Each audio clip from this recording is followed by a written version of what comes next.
Welcome to Cheat Sheet Tales, where secrets slip, lies unravel, and the truth always has a twist. Real stories, raw confessions, shocking betrayals. Drop a comment if you've ever caught a red flag too late. Now, let's get into today's tale. Came home after visiting my sick mother to find my closet empty. My husband said, "You've been reassigned." His mother handed me a plane ticket.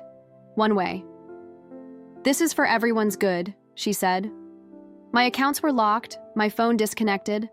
I called a friend for help and found out my work email had sent out a resignation letter I never wrote.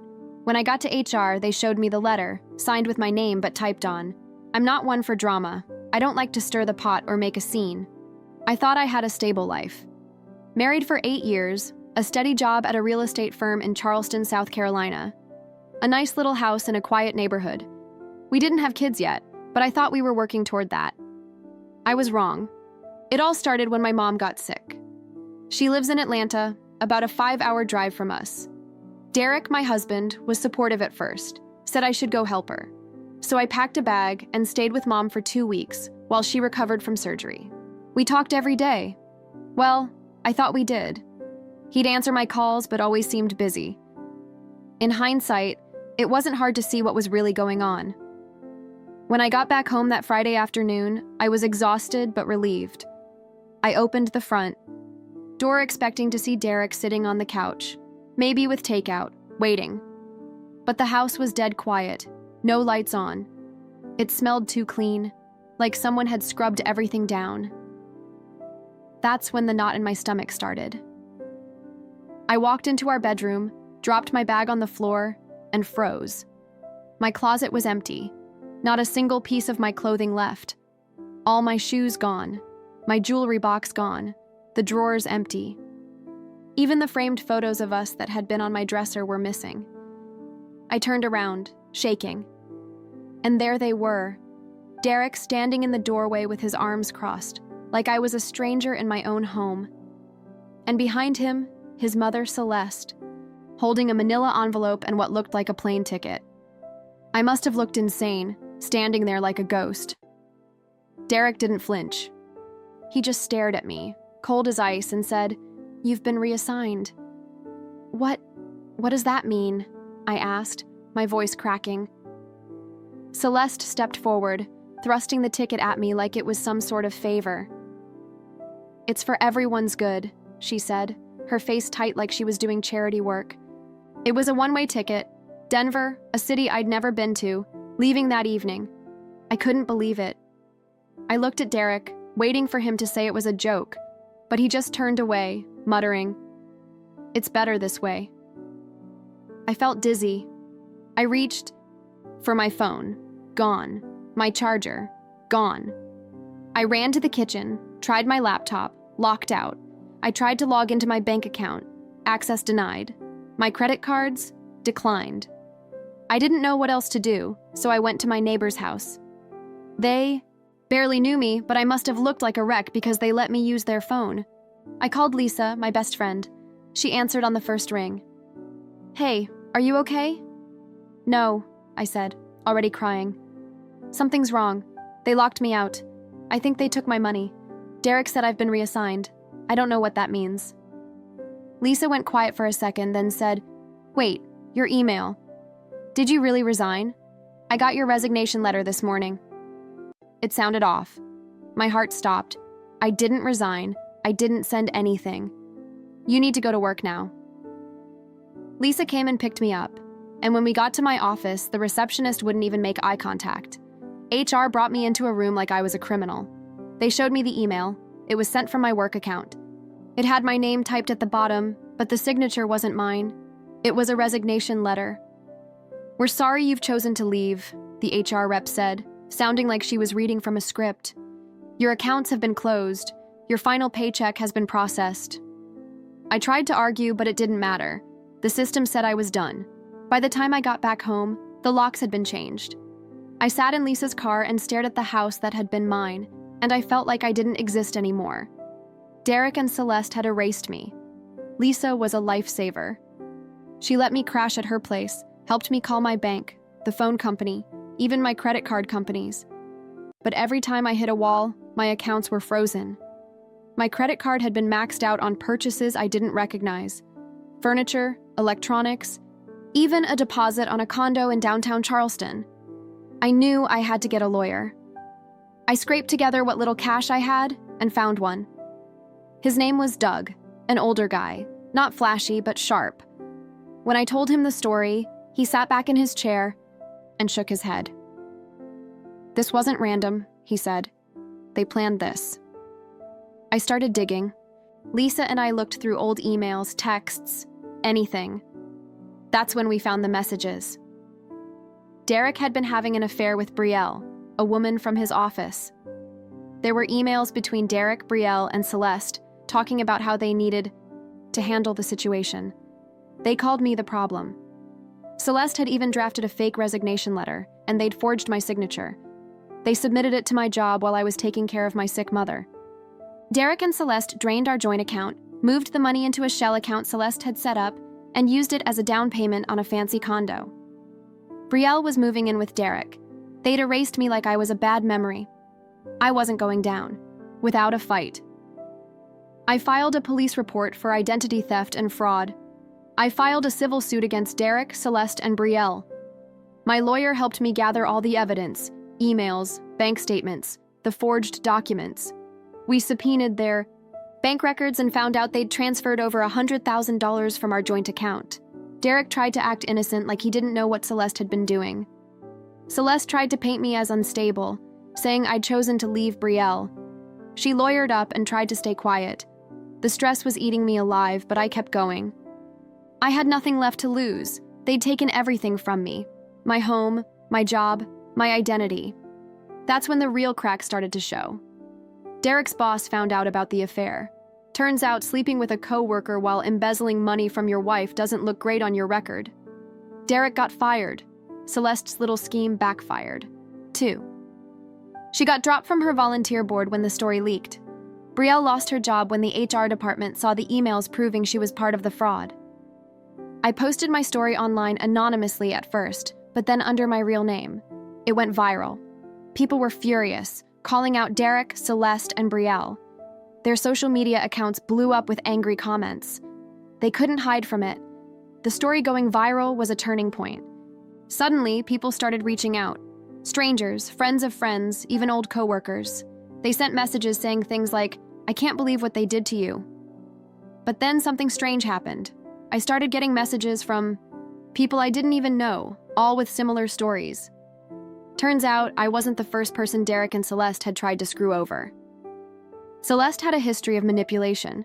One woman, Donna, messaged me and said Celeste had done something similar to her years ago, pressured her out of a shared family business, cut her out of the finances, and made her life hell. Another man, Tim, said Celeste had helped her son, Derek's younger brother, forge documents to steal their grandmother's inheritance. They had a pattern. The more I heard, the angrier I got. Derek and Celeste had been pulling this for years, using legal loopholes. Manipulation, even forgery. They'd ruined lives and gotten away with it because no one had fought back. I realized this wasn't just about me anymore. It was about stopping them for good. After my lawsuit started gaining traction, Derek and Celeste's lawyer sent a counterclaim. They accused me of defamation, harassment, and emotional distress. They wanted me to take down my story, stop talking about it online, and agree to a gag order. They even threatened to sue Lisa for aiding and abetting. It was a scare tactic, and for a moment it worked. I felt sick. Maybe I was going too far. Maybe I should stop before things got worse. But then Lisa showed me something that changed everything. She'd found a document Celeste had accidentally left in a shared Google Drive folder, an old email from a lawyer years back. It was a settlement agreement from a woman Celeste had paid off after a similar fraud scheme. They'd been running this scam for years, over and over, just under the radar. I handed that file over to my lawyer. It was the smoking gun. Just when I thought they couldn't sink any lower, Derek and Celeste tried to cut a deal by flipping Brielle against me. Brielle reached out, claiming she wanted to make things right. She said she'd testify against them. If I dropped the defamation claims, I met with her in a coffee shop, weary but curious. She sat across from me, looking nervous, tapping her fingers on the table. I didn't know it was going to go this far, she said, voice shaking. Celeste told me you were dangerous, that you were unstable, and that Derek was just trying to protect himself. I stared at her, not saying a word. Then she said the thing that really made my blood boil. She told me they'd done this before, that they'd done it to someone else, that you'd just be another casualty. That was it. I knew I had to see this through, no matter what it took. Turns out I wasn't alone in my fight. The other victims Celeste and Derek had screwed over. They started coming forward too. Donna, Tim, and 3 others filed affidavits. They shared their stories publicly, joining mine. It became a full-blown media story. Local news stations started picking it up. Derek's former employer, they pressed charges for fraud. Celeste's social circle, they turned on her. Donations she'd been getting for her charity work were pulled, and she was under investigation for financial mismanagement. Brielle flipped fully, handing over all her emails and text messages, everything. She even gave a recorded statement for my case, crying on camera, saying she regretted what she'd done. I wasn't sure if I believed her, but I wasn't going to turn down the ammo. The media attention was like a bomb going off in their lives. Derek, Celeste, and even Brielle couldn't go anywhere without whispers following them. The local news ran a feature titled, "Family Fraud: How a Charleston Woman Fought Back." My face wasn't shown, but everyone knew it was me. Celeste, the woman, who once held charity galas and hosted fancy luncheons for the neighborhood ladies, was suddenly a social pariah. Her friends stopped calling. Donations dried up. Her little charity foundation, turned out it wasn't a real charity. My lawyer found documents proving she'd been funneling money into her own account for years. The state opened an investigation, and Celeste was slapped with charges for tax fraud and embezzlement. Derek wasn't doing any better. He tried to save face, but when the bank froze the account they drained, his lifestyle came crashing down. The condo downtown, the one he and Brielle were so excited about, foreclosed. His new job offer rescinded when the company found out about the fraud case and his history of unethical behavior.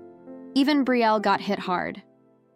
She tried to backpedal, claimed she was just a pawn, but when the court subpoenas rolled in, she had no choice. Under oath, she admitted that Celeste and Derek had planned everything, forging the resignation letter, cleaning out my accounts, filing change of address forms behind my back. They thought they'd erased me. They didn't count on me fighting back.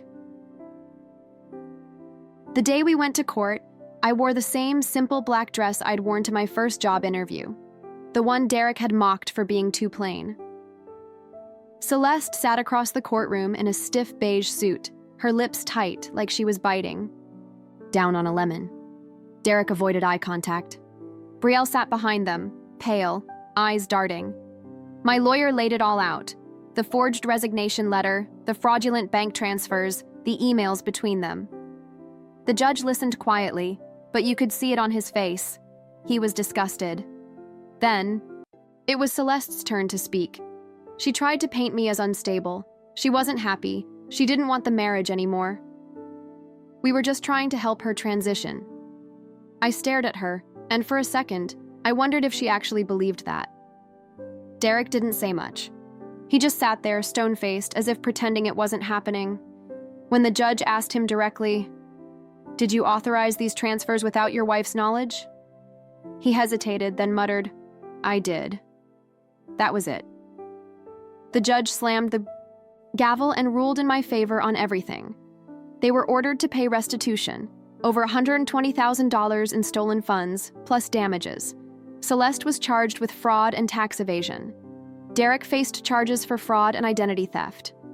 Brielle avoided charges but lost her job, her reputation, and any hope of salvaging her image. They had to sell their cars, liquidate assets, and even their family home. Celeste had to sell the fancy jewelry she loved so much too. I could have walked away after the court victory, but I wasn't done. Remember Donna and Tim, the other people Celeste and Derek had screwed over? They filed their own lawsuits, using my case as a blueprint. The dominoes kept falling. More people stepped forward, former friends of Celeste's who realized she'd conned them too. It became a feeding frenzy. and the local DA launched a formal investigation into the whole family's finances. Celeste lost her reputation, her money, and her freedom. She was sentenced to 18 months in state prison for tax fraud and embezzlement. Derek? He was sentenced to 6 months in county jail for fraud and was left broke, alone, and publicly humiliated. Brielle was blacklisted in her industry. No one wanted to hire the other woman who helped steal a woman's life. But here's the part one didn't see coming. The reflection. I spent so long focused on my revenge that I didn't realize how much it had changed me. I had let them push me to the edge, and in fighting back, I became harder, more guarded. It took therapy, support from friends, and a lot of time to heal from the trauma.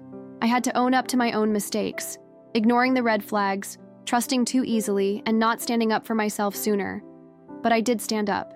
And in the end, I won. It's been almost 2 years since I walked into that empty closet. I've rebuilt from the ground up. New job, new home, new bank accounts. My life is smaller now, but it's mine. No one controls it but me. And Derek? I heard he's renting a small apartment in a sketchy part of town, still unemployed. Celeste? Serving her sentence in a women's prison, where I'm told she isn't exactly popular. Brielle? Last I heard, she moved away, probably trying to start over. But the internet never forgets. Her name is still linked to the story. I don't feel sorry. For them. Not one bit. They tried to erase me, but in the end, I erased them. And I'm finally free. It's been 2 years since that day in court. 2 years since I walked into my house and found my closet empty. I thought my life had been destroyed. And for a while it had. But what I didn't know then was that I had only just begun to fight. And I didn't know how far the revenge would go. Not just my revenge, but the kind the world dishes out when you mess with the wrong person. Let me tell you how it really ended. Derek didn't just lose his job. After the court ruled against him, his name got around in the local business circles. Fraud, identity theft, public scandal. Charleston's a small town when it wants to be. No one would hire him, not even for low-level gigs. He tried applying, under fake names, but HR departments Googled him. The story followed him everywhere. He drained what little money he had left on legal fees and fines, then defaulted on his rent. Landlord evicted him. The new condo they'd planned to live in, repossessed. His car, repossessed. Last I heard, he was living in a motel off Highway 17, working under the table at a dingy bar, cleaning tables, scrubbing toilets. A man who once looked down on me for not making enough money, now living off tips. And the kicker? Brielle left him. She took what she could and ran the moment things got hard. I guess betrayal breeds betrayal. Celeste's story is even better. The day she was sentenced, 18 months for tax fraud and embezzlement, she broke down in the courtroom, sobbing in front of the same judge she'd tried to manipulate. I remember watching her clutch her pearl necklace like it was a rosary, as if she could pray her way out of it. But karma doesn't care about pearls. Prison wasn't kind to Celeste.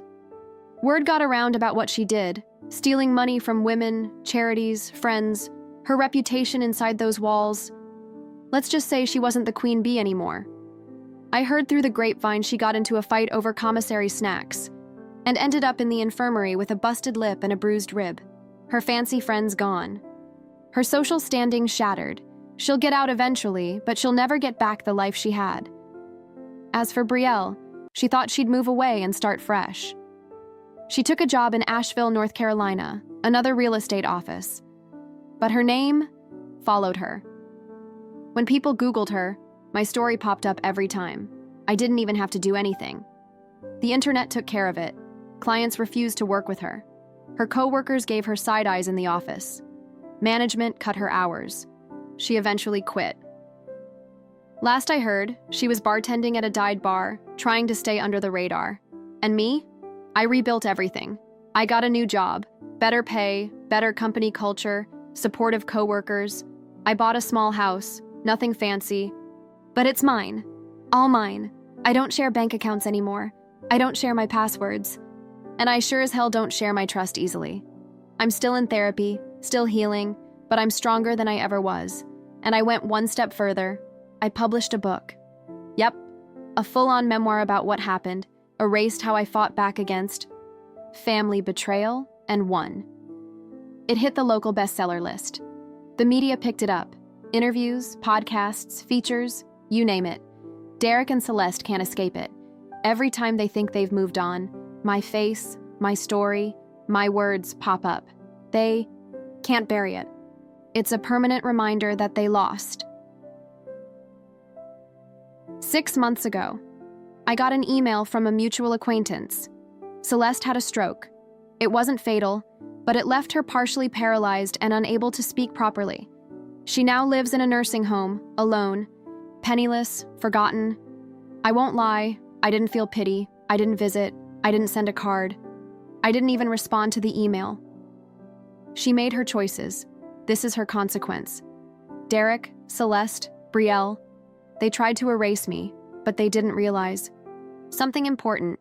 When you try to erase someone, you might succeed for a little while. You might strip away their money, their job, their home, but you can't erase someone's will to fight back. And when that person comes back stronger, they don't just rebuild. They make sure you never forget what you did. That's what I did. And every day I live my life knowing they can't escape the fallout. I'm not just the woman they tried to erase. I'm the woman who erased them back permanently.